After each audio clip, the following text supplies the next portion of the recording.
जय जय श्री राधा रमण, जय जय नवल किशोर, जय गोपी चित चोर प्रभु, जय गोपी चित चोर प्रभु, जय जय माखन चोर, जय जय माखन चोर। श्री कृष्णचंद्र भगवान की, जगत गुरु श्रील प्रभुपाद की, श्री वृंदावन धाम की, श्री नरसिंह देव भगवान की। उपस्थित भगवत कथा अनुरागी पधारे हुए भक्त वृंद,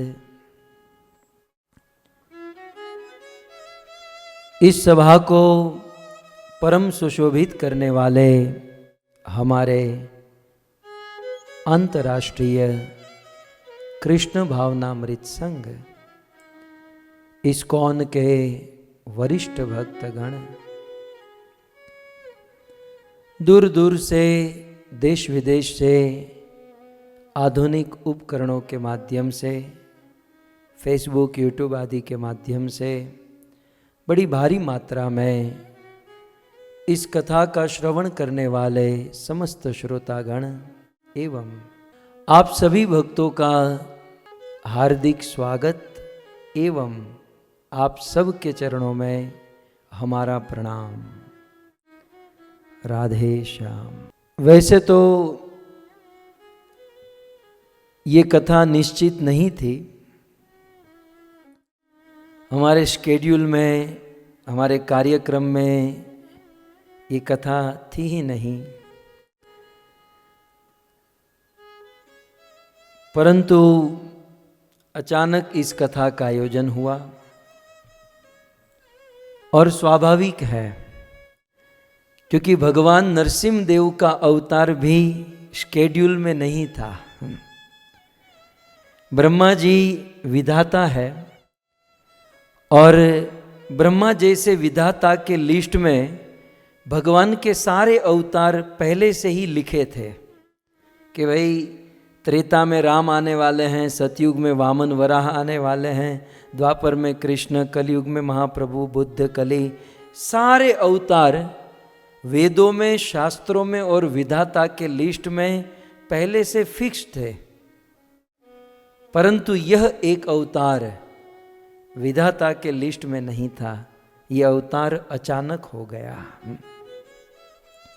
तो जैसे भगवान नरसिंह देव का अवतार अचानक से हो गया, बिना कोई शेड्यूल किए, बिना कोई लिस्ट में लिए, ठीक उसी प्रकार अचानक सी ही हुई है।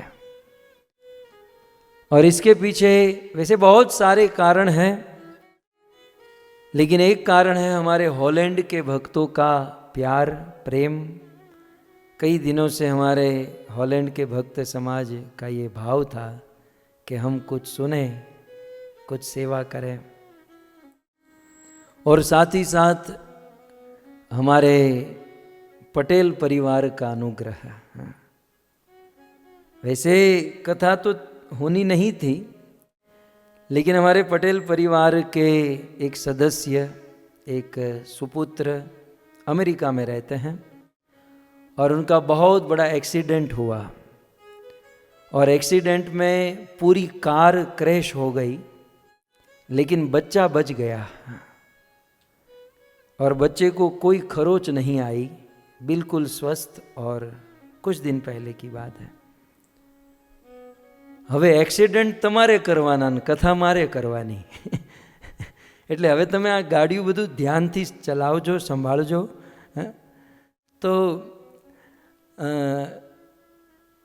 भगवान नरसिंह देव की कृपा से इस लड़के का शरीर बच गया और माता पिता की सुकृति, भगवान की कुछ विशेष कृपा, भगवान कुछ विशेष कार्य उनसे कराना चाहते हैं। लेकिन मुझे जैसे पता चला तो मैंने सोचा कि अब तो कथा होनी ही चाहिए। श्री नरसिंह चतुर्दशी के पावन अवसर में यह कथा श्रवण करने और कराने का अवसर प्राप्त हुआ है। विशेष मैं भगवान से प्रार्थना करूंगा हॉलैंड के भक्तों के लिए और साथ ही साथ हमारे पटेल परिवार के सुपुत्र और उनकी सुपुत्री के लिए। हम सब मिलकर, आप जानते नहीं, अमित नारायण प्रभु जितनी मेहनत करते हैं उससे 10 गुना ज़्यादा उनकी पत्नी मेहनत करती है पर्दे के पीछे, बैक स्टेज। इन सब भक्तों का बड़ा समर्पण है, बड़ी मेहनत करते हैं और जो भगवत सेवा में लगे हैं उनकी रक्षा, उनका पालन की जिम्मेवारी स्वयं भगवान की ही हो जाती है। भगवान ने सब कुछ मंगल किया, सबकी रक्षा की, तो मेरा भी धर्म बनता है कि मेरे अपने भक्तों की रक्षा भगवान ने की तो मैं भगवान को थैंक यू करूं। हम सब मिलकर भगवान को धन्यवाद करें और साथ ही साथ भगवान नरसिंह देव से प्रार्थना करें कि आने वाले जीवन में सभी विघ्नों से हमें दूर रखें, हमारे परिवार में आने वाले सभी विघ्नों से दूर रखें। मैं तो भगवान नरसिंह देव से यही कहूँगा कि हम कोई प्योर डिवोटी नहीं है। प्रभु, हमारे परिवार में यदि कोई एक्सीडेंट हो, कोई प्रॉब्लम हो तो हमारी तो भक्ति ही खतरे में पड़ जाएगी, क्योंकि दूसरों को सलाह देना अच्छा लगता है कि आप शोक मत कीजिए, शांत रहिए, लेकिन जब अपने पर बीतती है ना तब पता चलता है कि कितना भारी प्रॉब्लम होता है।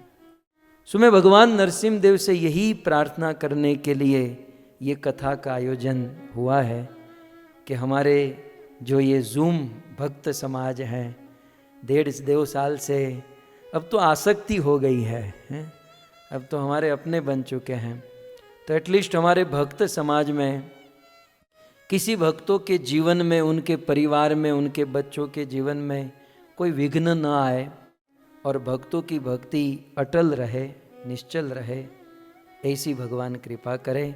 इस भाव से हम आने वाले इस 3 दिनों में भगवान नरसिंह देव की कथा का श्रवण करेंगे। तो आप सब तैयार हैं? नहीं तैयार है? तैयार है। मुझे वैसे भगवान नरसिंह देव का चरित्र 1 महीने तक लगातार बोला जाए ना फिर भी समाप्त नहीं हो सकता, क्योंकि श्रीमद् भागवतम में सबसे बड़ी कथा भगवान नरसिंह देव की है। आपकी जानकारी के लिए श्रीमद् भागवतम में सबसे बड़ी स्तुति किसकी है? स्तुति तो बहुत सारी है ना। महारानी कुंती ने भगवान को स्तुति की, पितामह भीष्म ने भगवान को स्तुति की, वित्रासुर ने 4 श्लोक में स्तुति की, रुद्र शिव जी के द्वारा स्तुति, ब्रह्मा के द्वारा स्तुति, कालिय नाग की पत्नियों के द्वारा स्तुति, यज्ञ पत्नियों के द्वारा स्तुति। श्रीमद् भागवत में अनेकों स्तुतियां हैं, लेकिन सभी स्तुतियों में सबसे बड़ी स्तुति यदि किसी ने की है तो वह है प्रहलाद महाराज के द्वारा की गई स्तुति। बहुत बड़ी स्तुति। श्रीमद् भागवत का ये बहुत बड़ा सब्जेक्ट, यूं तो लगभग पूरा 7वां स्कंद भगवान नरसिंह देव और प्रहलाद चरित्र की कथा है। बहुत सारी बातें हैं, हमारे पास समय वैसे कम ही होता है, लेकिन कुछ नया भाव, कुछ नई चेतना, कुछ नई बातें हम आप सबके बीच में रखें ताकि हमारी भक्ति का पोषण हो, हमारी भक्ति की प्रगति हो। मुझे है ना कई दिनों से भगवान नरसिंह देव की एक बात मेरे दिल को दहला देती है। वैसे भगवान नरसिंह देव को पहली बार कोई बंदा देखेगा ना तो सोचेगा ये क्या मार काट, ये क्या फाड़ दिया और खून निकाला। प्रथम बार भगवान नरसिंह देव को कोई देखे तो कहेंगे कि ये किसी को मारने वाला विग्रह। और मार तो कैसे, हमारे गुजराती में के चूथी नाख्यो ओला हिरण्यकशिपु ने तो उनके शरीर को बिल्कुल विखी नाख्यो, बिल्कुल फाड़ दिया और अंदर से पूरा निकाल कर अपने गले में पहन लिया। ऐसा ऐसा चरित्र। कई बार नरसिंह भगवान का फोटो भी नए नए लोग अपने घर पर नहीं रखते हैं। वो कहते हैं घर पर भगवान नरसिंह देव का फोटो रखेंगे तो हमारे घर में भी ये सब मारकाट होगी, ये खून खराबा होगा, लोग डरते हैं। आप देखिए भगवान के असंख्य अवतार हैं, उन असंख्य अवतारों में से 24 अवतार, 10 अवतार, उन सभी अवतारों को आप सभी अवतार के विग्रह को बाजू बाजू में रखोगे तो सबसे अधिक आपको क्रूर, खूंखार आपको कौन लगेगा? भगवान नरसिंह देव, है ना। लेकिन आज मैं आपको एक रहस्य की बात कहूं कि दिखने के लिए भगवान नरसिंहदेव बहुत क्रूर है, खूंखार है। हिरण्याकश्यप की छाती को फाड़कर उनके आंत को निकालकर अपने गले में पहनने वाले भगवान नरसिंहदेव, जो बाहर से खूंखार लगते हैं, पूर्ण आक्रोश में लगते हैं, लेकिन वही नरसिंहदेव सबसे अधिक कोमल है। ये बात को समझना होगा। वही भगवान नरसिंहदेव बहुत कोमल है। भगवान नरसिंहदेव का हार्ट बहुत सॉफ्ट है। वो बाहर से ऐसा दिखाई देते हैं लेकिन अंदर से बड़े सॉफ्ट है। और भगवान तो इसी को कहते हैं ना, जब भगवान के विषय में, भगवान के गुणों की बात आई ना, तो भगवान का एक सबसे बड़ा गुण क्या है? परस्पर विरुद्ध स्वभाव। भगवान में एक सबसे बड़ा आश्चर्य ये है, भगवान का एक सबसे बड़ा आश्चर्य कि भगवान में परस्पर विरुद्ध स्वभाव है। जैसे भगवद गीता में कृष्ण कहते हैं अणोर अणियाम महतो महीयाम। हे अर्जुन, मैं अणु से भी अणु, परमाणु, एकदम छोटा अणु, मैं अणु से भी अणु हो सकता हूं और विभु से भी विभु हो सकता हूं। एक ही भगवान अणु से भी अणु, बहुत छोटे हो सकते हैं और वही भगवान विभु हो सकते हैं। एक ही भगवान बर्फ से भी अधिक ठंडे हो सकते हैं और वही भगवान अग्नि से भी अधिक तप्त हो सकते हैं। एक ही भगवान परशुराम अवतार धारण करके क्षत्रियों का विध्वंस कर सकते हैं, वामन अवतार धारण करके 2 कदम में ब्रह्मांड को नाप सकते हैं, नरसिंह अवतार धारण करके हिरण्यकशिपु को फाड़ सकते हैं, और वही भगवान ब्रज वृंदावन में यशोदा के हाथों से बंध जाते हैं, सखाओं के हाथों से पीट जाते हैं और गोपियों के मुख की रात दिन गाली खाते रहते हैं। परस्पर विरुद्ध स्वभाव, ये हमारे भगवान का गुण, ये हमारे भगवान का सबसे बड़ा आश्चर्य है। सो हमें ये जो नरसिंह जयंती है ना, हम तो हर बार कुछ नई नई चेतना, कुछ नई, तो इस बार हमें ये समझना है कि भगवान नरसिंहदेव क्रूर नहीं है, भगवान नरसिंहदेव बड़े सॉफ्ट है। हाँ, वे क्रूर है। श्रीपाद श्रीधर स्वामी भगवान नरसिंहदेव को मंगलाचरण प्रणाम करते हुए अपनी भागवत जी की जो टीका भावार्थ दीपिका है, तो वहाँ पर श्रीपाद श्रीधर स्वामी ने एक श्लोक लिखा, मुझे पूरा याद नहीं है, लेकिन उस श्लोक में भगवान श्रीपाद श्रीधर स्वामी कहते हैं कि क्रूर अपि, बाहर से वे क्रूर हैं लेकिन फिर भी वे बहुत कोमल है। क्रूर अपि अति कोमल। इसका अर्थ वे आचार्य समझाते हैं कि भगवान नरसिंहदेव क्रूर है किसके लिए? जो भक्ति नहीं करते हैं। जे भक्ति न करे ना भूखा काढ़ी नाखे, जैसे हिरण्यकशिपु का। तो हाँ, भगवान नरसिंहदेव क्रूर है, वे जैसे वो दिखाई देते हैं वो है, लेकिन किसके लिए? नॉन डिवोटी के लिए, जो पाप करते हैं, जो अनीति करते हैं, अधर्म करते हैं। लेकिन जो व्यक्ति भगवान की भक्ति करता है उसके लिए तो भगवान नरसिंहदेव बड़े कोमल है, बड़े कोमल। कितना कोमल है? जब भगवान नरसिंहदेव, हम तीसरे दिन सुनेंगे, नरसिंह चतुर्दशी के दिन ये कथा विस्तार से सुनेंगे, कैसे खंबा टूटा, बहुत बड़ा कड़ाका हुआ, ब्रह्मांड डोल गया और फिर भगवान नरसिंहदेव प्रकट हुए। ये सब हिरण्याकशिपु का केस खत्म करके सबसे पहले भगवान नरसिंहदेव ने प्रहलाद को अपने गोद में बिठाया आपने इसके पहले कथा सुनी थी, आपको याद है ध्रुव महाराज की? ध्रुव महाराज की कथा आपने सुनी थी ना? तो ध्रुव महाराज के सामने भगवान प्रकट हुए। अब दोनों लड़के हैं, देखो ध्रुव भी लड़का है, प्रहलाद भी लड़का है, दोनों 5 साल के बालक हैं, दोनों नारद मुनि के शिष्य हैं, है ना? ध्रुव और प्रहलाद दोनों नारद के शिष्य हैं, दोनों 5 साल के बालक हैं। और एक समानता बताऊं, श्री चैतन्य महाप्रभु 500 वर्ष पूर्व जब इस धरती पर थे, अपने अंतिम जीवन में जब वो जगन्नाथपुरी में रहते थे, जब श्री चैतन्य महाप्रभु को भगवान का विरह सताता था, तो वृंदावन दास ठाकुर कहते हैं कि 100 बार श्री चैतन्य महाप्रभु ध्रुव और प्रहलाद की कथा सुनते थे। महाप्रभु ये दोनों बच्चे की कथा सुनते थे। भगवान ध्रुव के सामने भी प्रकट हुए, प्रहलाद के सामने भी हुए। अब भगवान विष्णु ने ध्रुव को गोद में बिठाया, नरसिंहदेव भगवान ने भी गोद में बिठाया, सब कुछ सिमिलर है। लेकिन एक चीज कि भगवान विष्णु ने ध्रुव को उनके गाल पर शंख स्पर्श किया, ठीक है, आपने सुना ना? भगवान विष्णु ने अपना हाथ टच नहीं किया, भगवान विष्णु ने अपना शंख ध्रुव के गाल से स्पर्श किया। लेकिन भगवान नरसिंहदेव तो प्रहलाद को अपनी जीभ से चाटने लगे। भगवान नरसिंहदेव तो प्रहलाद को चूमने लगे। अब आप विचार कीजिए कि भगवान विष्णु से भी नरसिंह अधिक वात्सल्य भाव से भरे हुए हैं।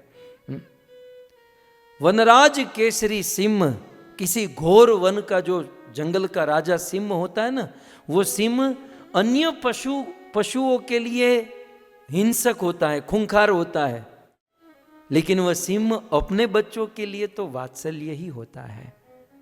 वैसे भगवान नरसिंहदेव अपने भक्त के प्रति परम वात्सल्यमयी है। भगवान विष्णु ने ध्रुव को शंख स्पर्श किया, परंतु भगवान नरसिंहदेव ने तो अपना हाथ स्पर्श किया, अपने हाथों से प्रहलाद के बालों को सहलाने लगे और भगवान नरसिंहदेव अपनी जीवा से प्रहलाद को चाटने लगे। जैसे वत्सला गाय, एक ताजी ब्याई हुई गाय अपने बछड़े को जन्म देती है और अपनी जीवा से उस बछड़े को चाटती है, जैसे भगवान नरसिंहदेव बड़े वात्सल्यमयी भगवान है। तो जो नए लोग हैं वे भी आप अन्यथा मत समझिएगा भगवान नरसिंहदेव के स्वरूप को। ये भगवान नरसिंहदेव बड़े कोमल है, लेकिन जो भजन नहीं करते हैं उनके लिए कठोर हो जाते हैं। तो ऐसे भगवान नरसिंहदेव का जो हृदय कोमलत्व जो है ना, मैं कह रहा हूं ना आपको कि उनका हृदय कोमल है। और भगवान नरसिंहदेव की एक बात जो मेरे दिल को टच कर जाती है, नरसिंह पुराण का ये श्लोक है। नरसिंह पुराण में भगवान नरसिंहदेव प्रकट हुए, खंबा तोड़ा, हिरण्यकशिपु की सेना को मारा, हिरण्यकशिपु को मारा और फिर प्रहलाद को गोद में बिठाए और गोद में बिठाकर भगवान नरसिंहदेव के मुख से पहला शब्द जो निकला, नरसिंह पुराण का ये श्लोक देखिए और इसके भाव को समझिए।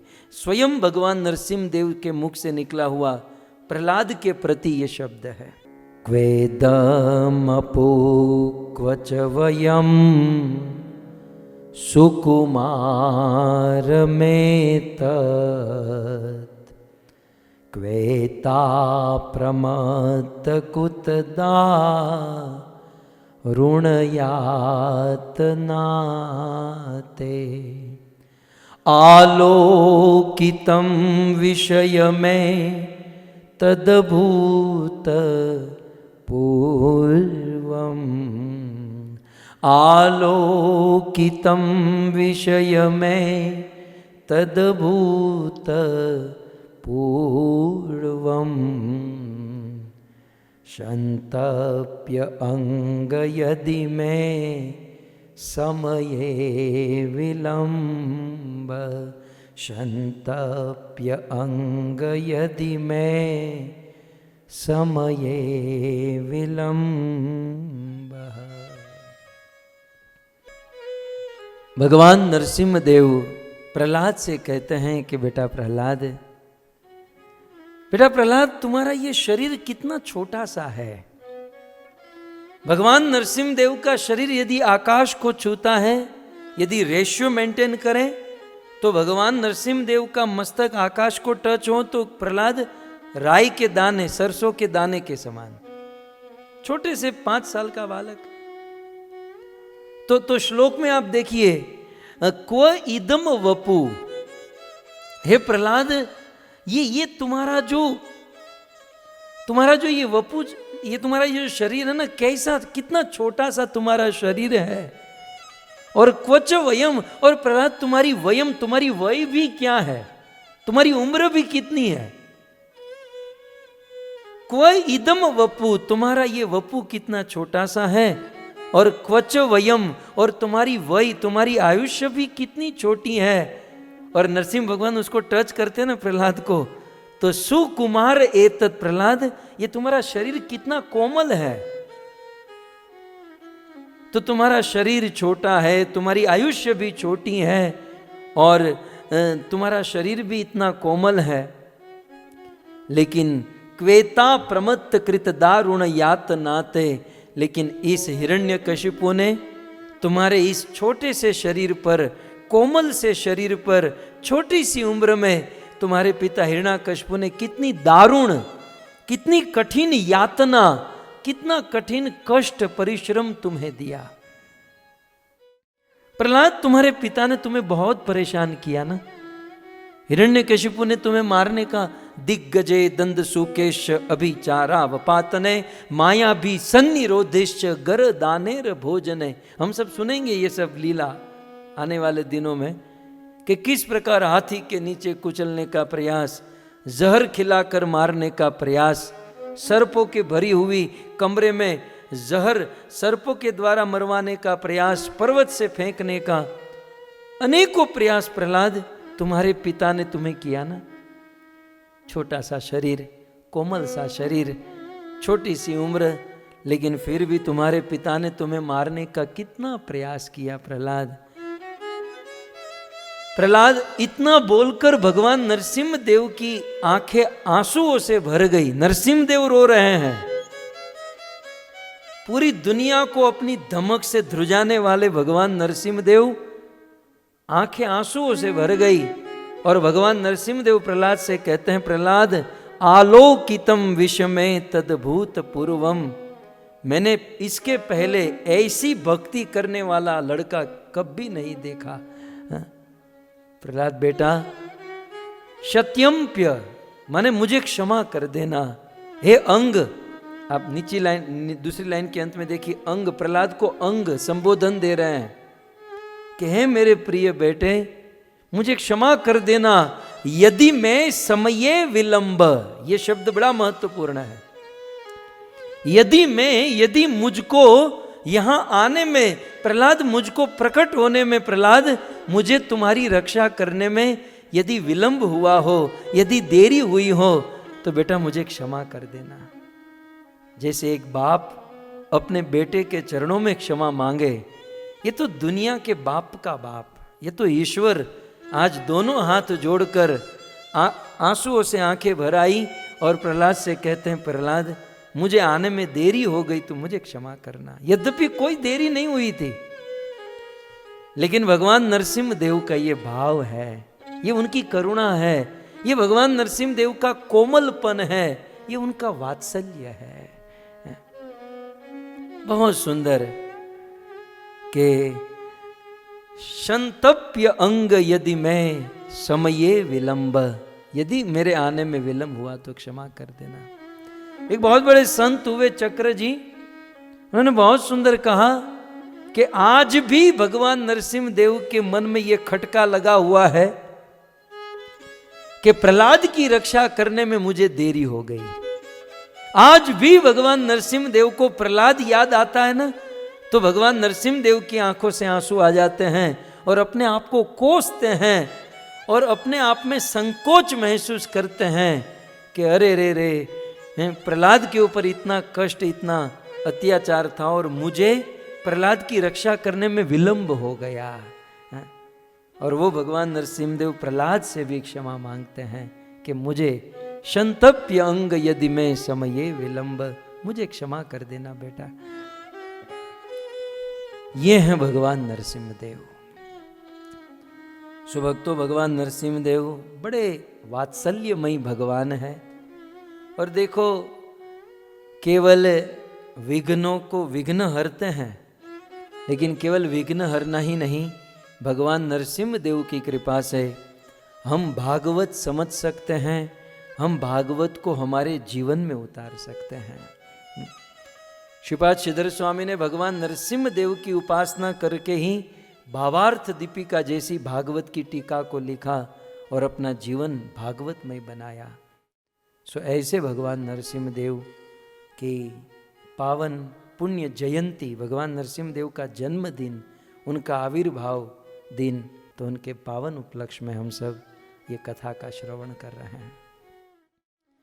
कथा के दौरान हमें जिस पॉइंट पर चर्चा करनी है वो क्या है, ध्यान से सुनिए। प्रहलाद में, ये जो भक्त प्रहलाद आप सब जानते हैं, तो प्रहलाद महाराज में ऐसा क्या था कि भगवान नरसिंह देव खंबा तोड़कर प्रकट हो गए। प्रहलाद में ऐसा क्या था कि ब्रह्मा के लिस्ट में यह अवतार था ही नहीं, लेकिन ब्रह्मा की विधाता की विधि को तोड़ फोड़ करके भगवान प्रकट हो गए। प्रहलाद में ऐसा क्या था, ध्यान से सुनिएगा। प्रहलाद में ऐसा क्या था कि भगवान ने माँ बाप को भी, देखिए, जब कृष्ण को आना था तो भाई देवकी को माँ बनाई, वसुदेव को बाप बनाया, है ना। राम को आना था तो कौशल्या और दशरथ जी को माँ बाप बनाए। लेकिन प्रहलाद के कारण भगवान नरसिंह देव माँ बाप के बारे में भी नहीं सोचे, खंबे को ही माँ बाप बनाकर प्रकट हो गए। भक्तों, नरसिंह चतुर्दशी आ रही है तो नरसिंह लीला तो सुनेंगे कि भाई प्रकट हुए, मारा, ये हुआ वो हुआ, लेकिन हमें जिस पर विचार करना चाहिए कि प्रहलाद में ऐसा क्या था कि जिससे भगवान नरसिंह देव प्रकट हुए, उनकी रक्षा किए, और रक्षा से भी ज्यादा भगवान नरसिंह देव ने प्रहलाद से प्रेम किया। यदि वो चीज हमें पता चल जाए, प्रहलाद में जो था वो चीज यदि हमें पता चल जाए और फिर हमारे जीवन में उसे अप्लाई करें, तो हमारे लिए भी भगवान नरसिंह देव प्रकट हो सकते हैं, सारे विघ्नों से हमें मुक्त कर सकते हैं। तो क्या था प्रहलाद में ऐसा? प्रहलाद में ऐसा क्या था कि भगवान ने उनको गोद में बिठाया? क्या था प्रहलाद में ऐसा कि भगवान नरसिंह देव उनको चूमने लगे? क्या था प्रहलाद में ऐसा कि पूरे संसार को कंपाने वाले भगवान नरसिंह देव दोनों हाथ जोड़कर प्रहलाद से क्षमा मांग रहे हैं? क्या था प्रहलाद में ऐसा? भक्तों, जब भी हम किसी भक्त की कथा सुनते हैं तो हमें यहाँ गौर करना चाहिए कि उस भक्त में ऐसा क्या था, और मैं भी ऐसा क्या जीवन में लाऊं ताकि भगवान मेरे लिए प्रकट हो। सो इसका उत्तर यही है कि प्रहलाद में ऐसे गुण थे। प्रहलाद का पैसा देखकर भगवान प्रकट नहीं हुए कि बड़े बाप का लड़का है, चलो जाते हैं, डोनेशन मिल जाएगा, या बहुत दिखने में गोरा है। प्रहलाद दिखने में अच्छे थे, ऐसा वर्णन है। प्रहलाद श्याम वर्ण के थे, लगभग भगवान कृष्ण जैसा ही उनका स्वरूप था। प्रहलाद श्याम वर्ण के थे, लेकिन प्रहलाद के रूप को देखकर भगवान प्रकट नहीं हुए, या बड़े बाप का बेटा है यह देखकर भी प्रकट नहीं हुए। प्रहलाद के गुणों को देखकर भगवान नरसिंह देव प्रहलाद की रक्षा के लिए प्रकट हो गए। भक्तों, प्रहलाद में जो गुण है, वो गुण यदि आप में, मुझ में डेवलप हो जाए तो भगवान नरसिंह देव सदैव हमारे साथ रहेंगे। तो क्या आपको ऐसा नहीं लगता है? नहीं, आप मुझे बताइए, क्या आपको ऐसा नहीं लगता है कि प्रहलाद ने जो गुण डेवलप किए वो गुण हम भी डेवलप करें, और वह गुण हमारे जीवन में आए और भगवान को मजबूर करे प्रकट होने के लिए? वो लिस्ट में नहीं है, लेकिन लिस्ट से बाहर भगवान आउट ऑफ द ट्रैक आकर हमारे लिए भगवान प्रकट हो जाए। कैसा विचार नहीं आता है हम भी कुछ करें? पहले तो प्रहलाद के गुण क्या है, किस गुण से रीझ कर भगवान नरसिंह देव प्रकट हुए? तो मुझे ऐसा लगता है कि ये जो कथा है, इस कथा में हम प्रहलाद के गुणों के ऊपर चर्चा करें। क्या लगता है आपको? हॉलैंड क्या कहता है? ठीक है, प्रहलाद के गुण। हमारा पटेल भाई तो बोल से नहीं, क्योंकि वो तो कभी सामने ही नहीं आते, वो तो अपना नाम ही नहीं देते, वो तो कभी बड़े नम्र भक्त हैं। सो प्रहलाद महाराज के गुणों के ऊपर चर्चा करेंगे। भक्तों, प्रहलाद के गुण को सुनना कोई साधारण बात नहीं है। मैं आपको कहूं, ये प्रहलाद के गुणों की कथा कहां हो रही है, ये सुनिए। जैसे भागवत कथा गंगा के तट पर हुई, सूत जी ने कथा गोमती के तट पर कही, प्रहलाद महाराज के गुणों की कथा उन्हीं के गुरु नारद मुनि ने सुनाई युधिष्ठिर महाराज को। जब राजसूय सभा हुई, और राजसूय सभा, वैसे राजसूय सभा कृष्ण का गुणगान करने के लिए ही युधिष्ठिर महाराज ने आयोजन किए था। सो राजसूय सभा में श्री नारद मुनि युधिष्ठिर महाराज के समक्ष प्रहलाद महाराज के गुणों को गा रहे हैं। तो पहला पॉइंट तो यह है कि प्रहलाद कितना गुण वाला होगा, यह लड़का कितना गुणी होगा कि जिनके गुण उनका गुरु गा रहा है। भक्तों, मैंने लाखों लोगों को देखा है, लाखों चेले शिष्य अपने गुरु के गुणगान गाते, मेरे गुरु ऐसे, मेरे गुरु ऐसे। ऑब्वियसली स्वाभाविक है कि शिष्य अपने गुरुओं के गुण गाते हैं, लेकिन गुरु अपने शिष्य के गुणों को गाए, ये तो बहुत कम देखा गया है। शिष्य गुरु के गुण गाते हैं, लेकिन गुरु शिष्य के गुण गाए, ये तो बहुत कम, नहीं के बराबर। लेकिन इतिहास में एक ऐसा प्रसंग कि नारद जैसे गुरु अपने 5 साल के शिष्य प्रहलाद के गुणों को गा रहे हैं। और प्रहलाद के गुण कहां गा रहे हैं? राजसूय सभा में, जिस सभा में अत्रि, वशिष्ठ, नारद, अंगिरस, शरदवान, अरिष्ट नेमि, विश्वामित्र, अनेकों ऋषि मुनि उस सभा में थे। सारा कुरुवंश उस सभा में था, दुनिया के छोटे बड़े सभी राजा महाराजा उस सभा में उपस्थित थे, पितामह भीष्म, सब लोग। और सबसे बड़ी बात, उस सभा में अखिल ब्रह्मांड नायक भगवान कृष्ण भी बैठे थे। नारद मुनि प्रहलाद की कथा सुना रहे थे ना, तो युधिष्ठिर ऐसे सुन रहे थे और उसके बाजू में कृष्ण ऐसे बैठकर सुन रहे थे। अब सोचिए, स्वयं भगवान कृष्ण जिस लड़के के गुणों को सुनना चाहते हैं, उस प्रहलाद में क्या गुण होंगे, क्या दिव्यता होगी। हम तो केवल गुण सुन भी लेना, जीवन में उतारे तब तो बहुत बड़ी बात है, लेकिन प्रहलाद के गुणों को सुन भी ले तब भी हम धन्य हो जाएंगे। केवल वो गुण, वो चीज क्या है बंदे में, वो आइटम कौन सी है कि जिससे भगवान नरसिंहदेव बिना कोई आगाही, बिना कोई भविष्यवाणी, न किसी को बोला कहा, सीधा खंबा तोड़कर आ ही गए। ऐसा कौन आता है? कोई ऐसा अवतार आज तक नहीं आया। पहले देवता आते हैं, पुष्प की वृष्टि, ये वो बहुत कुछ होता है, लेकिन ये सीधे दमक पड़े, क्योंकि प्रहलाद में ये गुण था। सो राजसूय जैसी सभा, युधिष्ठिर, भगवान कृष्ण और बड़े बड़े साधु संतों के बीच में श्री नारद मुनि प्रहलाद महाराज के गुणों को कह रहे हैं। श्रीमद् भागवत के 7वें स्कंध से हम ये कथा प्रारंभ कर रहे हैं। श्लोक को माध्यम रखकर श्लोक के अनुसार हम इस कथा को सुनेंगे और प्रहलाद महाराज के गुणों को सुनकर अपने गुणों को चेक कीजिए, टेस्ट कीजिए कि मैं भी अपने आप को बड़ा भगत मानता हूँ, गले में मोटी मोटी कंठी, तिलक मोटा मोटा कर लेता हूँ, शिखा रखता हूँ, धोती कुर्ता मटका सिल्क और गले में नरसिंह पवित्र, देखने में तो बहुत बड़ा डिवोटी लग रहा हूँ, लेकिन मेरे अंदर क्या ये गुण है? और नहीं है तो अब इस गुण को डेवलप करना है। तो बहुत सुंदर, ये जो अब अगले शब्द हैं ये नारद मुनि के शब्द हैं, इसलिए मैं बार बार नहीं कहूंगा।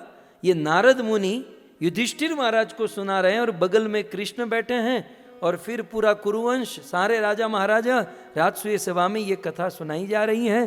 तो सबसे पहले युधिष्ठिर नारद मुनि कहते हैं, तस्ये दैत्यपते पुत्रा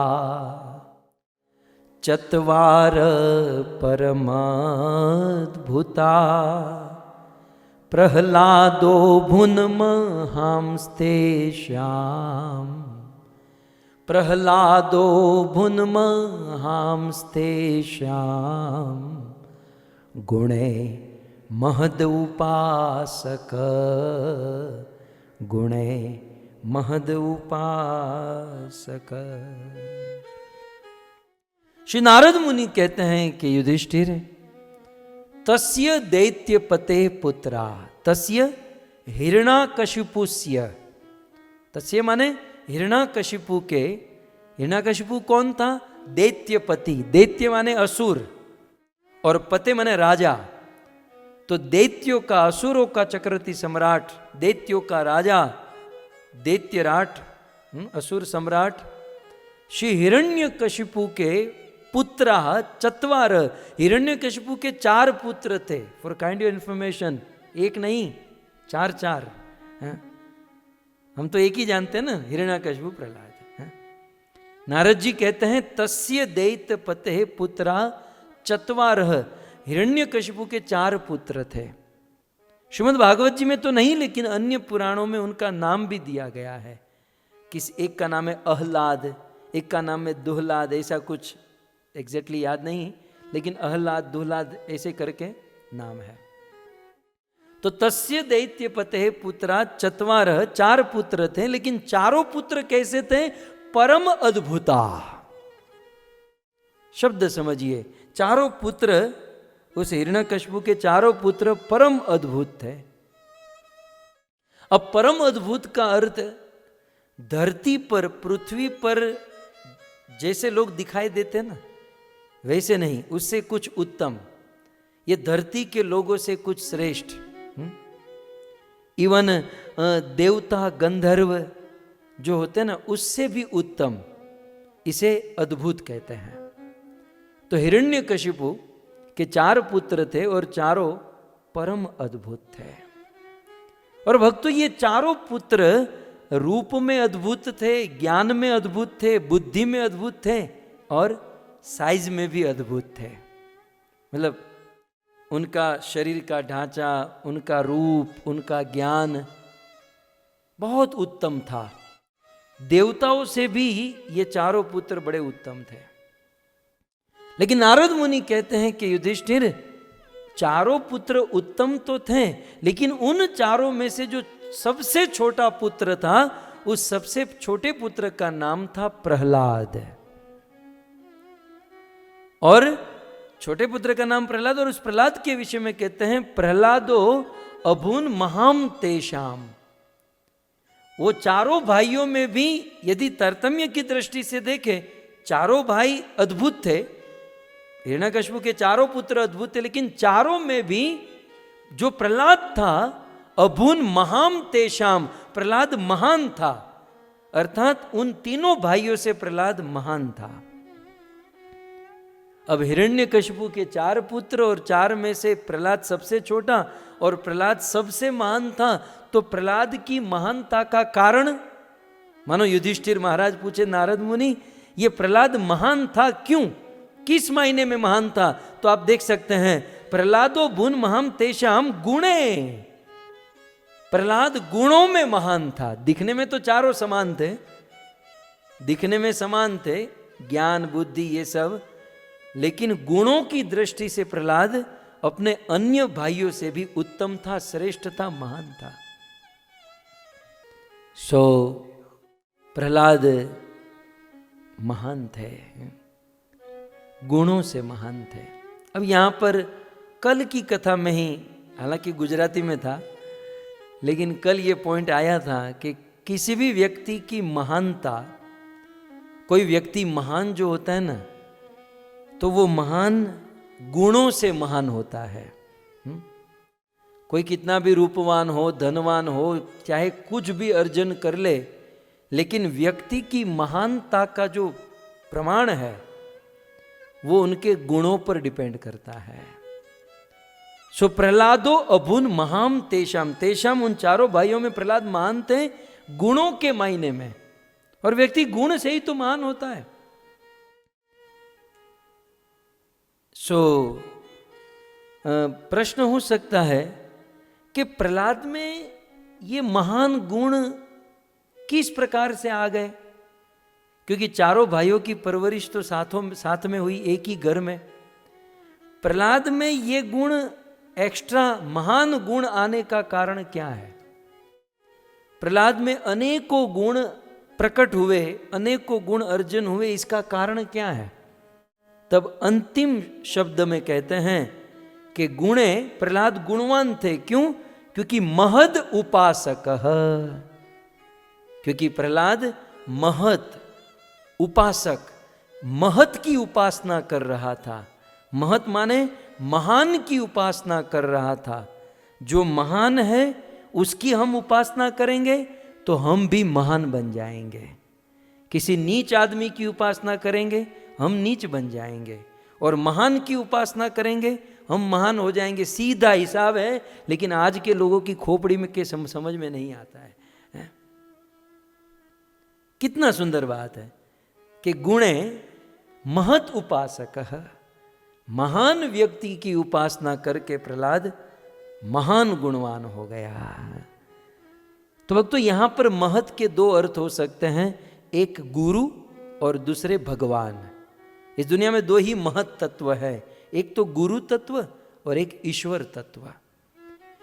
यदि हम कोई सदगुरु के सानिध्य में रहे, सत्संगति में रहे, तो हमारे अंदर महान गुण डेवलप हो सकते हैं।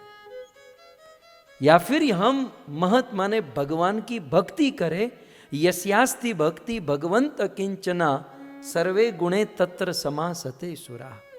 राम और कृष्ण की भक्ति करने से, वे भगवत कृपा से सारे देवी गुण हमारे हृदय में प्रकट हो सकते हैं। सो गुणेर महत उपासक, प्रहलाद में अनेकों गुण थे क्योंकि वे महत की उपासना कर रहा था। गुरु नारद मुनि जैसे गुरु की उपासना और स्वयं भगवान विष्णु की उपासना। भक्तों यहां पर प्रश्न हो सके, मानो युधिष्ठिर महाराज ने तो पूछा नहीं, लेकिन मैं पूछ लूं युधिष्ठिर महाराज को माध्यम बनाकर, कि मानो युधिष्ठिर महाराज के कोई लड़का अपने बाप से भी आगे बढ़ सकता है? कोई लड़का अपने बाप से आगे बढ़ सकता है? मानो बाप जेरोक्स मशीन है, कॉपियर जो होता है ना, जेरोक्स मशीन, तो जो जेरोक्स मशीन होता है वो तो अपने जैसी जेरोक्स निकालती है, तो बाप अपने जैसा ही बेटा पैदा करता है। कोई आदमी बाप से महान हो सकता है? अवश्य हो सकता है। प्रायः क्या होता है कि व्यक्ति का जिस कुल में जन्म होता है, जिस समाज में जन्म होता है, जिस एनवायरनमेंट में जन्म होता है, वो व्यक्ति वैसा ही बन जाता है।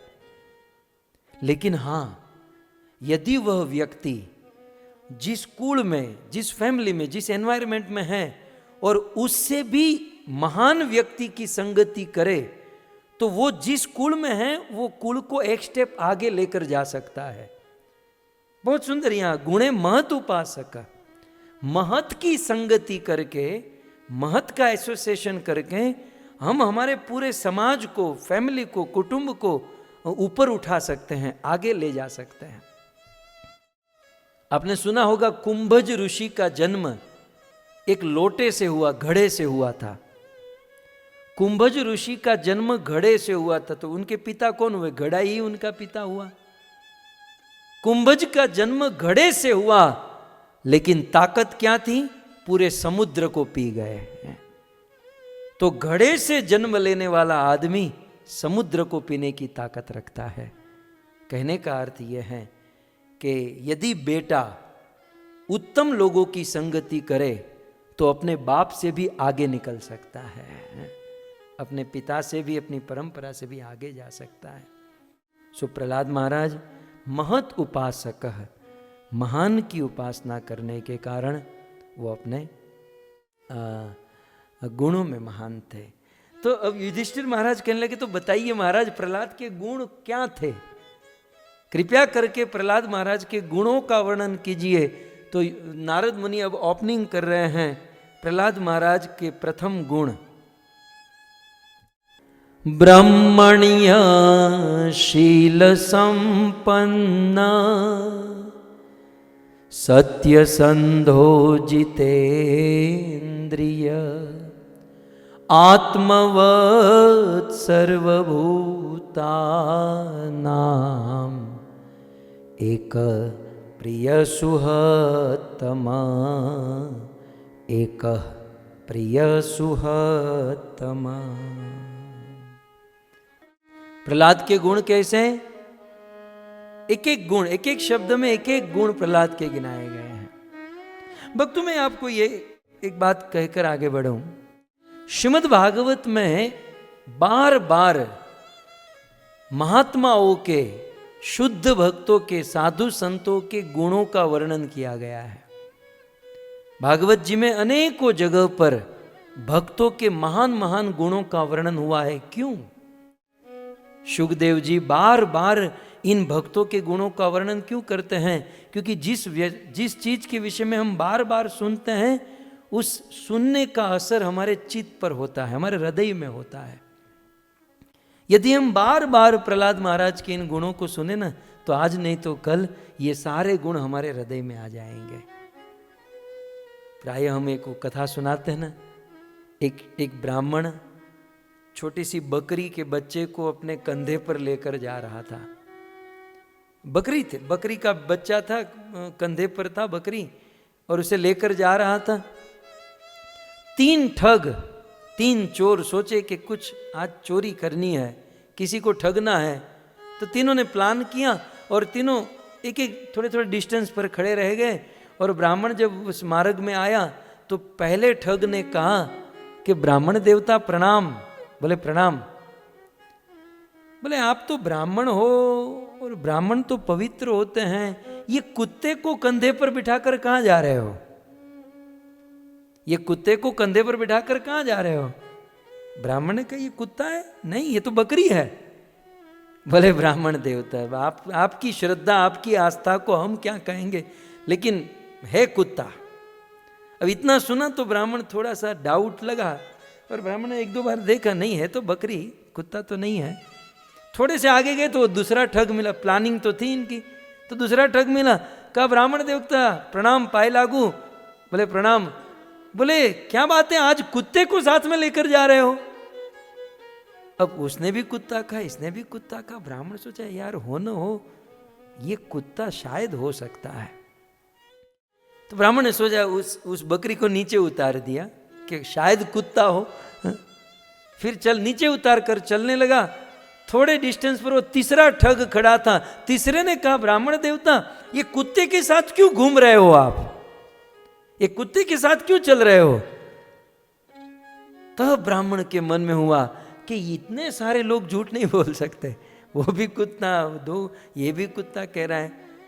ब्राह्मण ने हाथ में लकड़ी ली, उस कुत्ते को दूर भगा दिया और नदी में स्नान किए और आगे निकल गए। और वो 3 जो ठग थे चोर, वो बकरी को लेकर चले गए।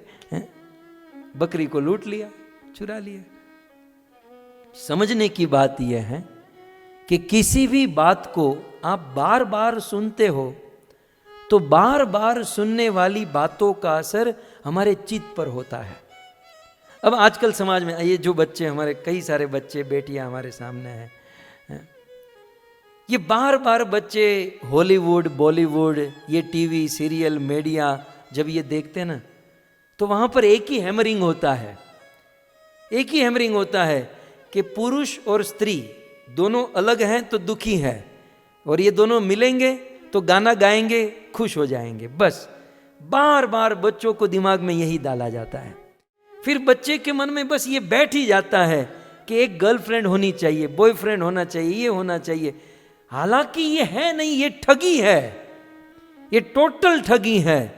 लेकिन बचपन से लेकर जवानी तक बच्चे बस दिमाग, आंखों में, कानों से यही डालते आए हैं। इसलिए बस ये मन में ढस जाता है कि बस ये स्त्री पुरुष का जो रिलेशन है यही सबसे आनंद देने वाला है, यही सबसे सुख देने वाला है। और फिर इसी में पड़े रहते हैं, मरे रहते हैं। और फिर दूसरा मीडिया, मूवी में क्या दिखाया जाता है कि पैसे मिल गया तो आदमी खुश हो जाता है, तो बस वो बार बार सुनने से देखने से वो चित्त पर उसका असर होता है और आदमी फिर जीवन भर उसी के पीछे पागल होकर घूमता है। लेकिन भक्तों, हमें उन सारी चीजों को देखना सुनना ये बंद करके साधु संतों के वचनों को सुनना चाहिए। भागवत, भगवत गीता, रामायण जैसे वचनों को सुनना चाहिए और बार बार रिपीटेशन होना चाहिए, बार बार। भक्तों, ये जो मैं कथा बोल रहा हूं ना, आप विश्वास नहीं करोगे, मैं गुरुदेव के एक एक प्रवचन को 1,000 बार सुना हुआ हूं, 1,000 बार।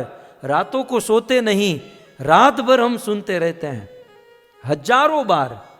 और 1000वीं बार भी जब प्रवचन सुना जाता है तो उतना ही रस, उतना ही आनंद मिलता है। क्योंकि एक बार सुनने से काम बनेगा नहीं प्रभु, एक बार तो इकड़ून टिकड़ून जाला, यहां से वहां ही निकल जाते, एक बार से कुछ नहीं होता है। क्योंकि दुनिया का कचरा इतना सुन रखे हैं, दुनिया की भौतिक चीजें इतना हमारे चित्त पर असर कर चुकी है, ये भागवत के वचन, गीता के वचन 1-2 बार से बनेगा नहीं, इसे बार बार सुनना होगा। श्री प्रहलाद महाराज, भागवत में भक्तों के गुणों का वर्णन बार बार हुआ है, इसीलिए ताकि भागवत सुनने वाले के चित्त पर इन गुणों का असर पड़े। तो श्री प्रहलाद महाराज के गुणों को बताते हुए श्री नारद मुनि युधिष्ठिर महाराज से कहते हैं, सर्वप्रथम प्रहलाद का सबसे पहला गुण कौन सा? ब्रह्मणीय। ये सबसे पहला गुण है ब्रह्मणीय। अब ब्रह्मणीय को सीधा समझोगे तो ऐसा लगेगा कि ये ब्राह्मण थे, ब्राह्मण थोड़ी थे, तो असुर के घर पे जन्म लिए, तो ये ब्राह्मण, ब्रह्मणीय माने ब्राह्मण नहीं है। भक्तों, मैं आपको ब्रह्मणीय का ऑपोजिट, टोटल ऑपोजिट क्या होगा? ब्रह्मणीय का ऑपोजिट होगा मायावादी। अब आपको धीरे धीरे समझ में आएगा। ब्रह्मणीय शब्द जो है उसका ऑपोजिट है मायावादी। अर्थात इस दुनिया में 2 चीज है। तो पहला गुण है ब्रह्मणीय प्रहलाद में, इस दुनिया में 2 चीज है, एक है ब्रह्म और दूसरी है माया। ब्रह्म और माया। जो माया में ही पड़ा रहता है, जो व्यक्ति ऐसा सोचता है कि जगत में जो कुछ भी है माया है, उसे मायावादी कहते हैं। दूसरा, जो भगवान को, भगवान के गुण, भगवान की लीला, उनके क्रियाकलाप को भी माया समझते हैं। आपने देखा होगा ना टीवी सीरियल में, वो कंस क्या कहता है? ये कृष्ण बहुत मायावी है ना, वहां तो यहीं तक पहुंच होती है। वो रावण क्या कहता है? ये राम मायावी है। तो रावण राम को मायावी समझता था, कंस मायावी। तो जो भगवान को, भगवान के गुणों को भी माया समझता है, वो सब मायावादी है। तो इस दुनिया में 2 चीजें हैं, एक तो है माया और दूसरा है ब्रह्म। ब्रह्म माने भगवान है। अब ब्रह्म का एक अर्थ होता है, ब्रह्म माने ज्ञान, ब्रह्म माने वेद, ब्रह्म माने शास्त्र। ब्रह्मा जी, हम बोलते हैं ना ब्रह्मा, ये ब्रह्मा जी का नाम ब्रह्मा क्यों हुआ? एक्चुअली ब्रह्मा जी का नाम तो है हिरण्यगर्भ। इनका पासपोर्ट पर जो नाम है ना, वो हिरण्यगर्भ है। लेकिन जब इनको वेद मिल गए, भगवान ने ब्रह्मा को वेदों का ज्ञान दिया और चारों वेदों का ज्ञान ब्रह्मा के हृदय में, हिरण्यगर्भ के हृदय में हो गया, तो ब्रह्म को धारण किया, इसलिए हो गया ब्रह्मा। तो ब्रह्म को धारण करने के कारण ब्रह्मा। सो ब्रह्म का अर्थ यहां पर होता है वेद। श्लोक में ब्रह्म माने वेद, ब्रह्म माने शास्त्र। तो ब्रह्मण्य का अर्थ होता है जो वेदों को, शास्त्रों को पूर्ण रूप से उनके प्रति श्रद्धा रखें और वेद शास्त्रों को पढ़कर जो अपने जीवन में पूर्ण रूप से धारण करें, उसे ब्रह्मण्य कहते हैं। सो ब्रह्मण्य का अर्थ है शास्त्रों को सुनना और शास्त्र को अपने जीवन में उतारना।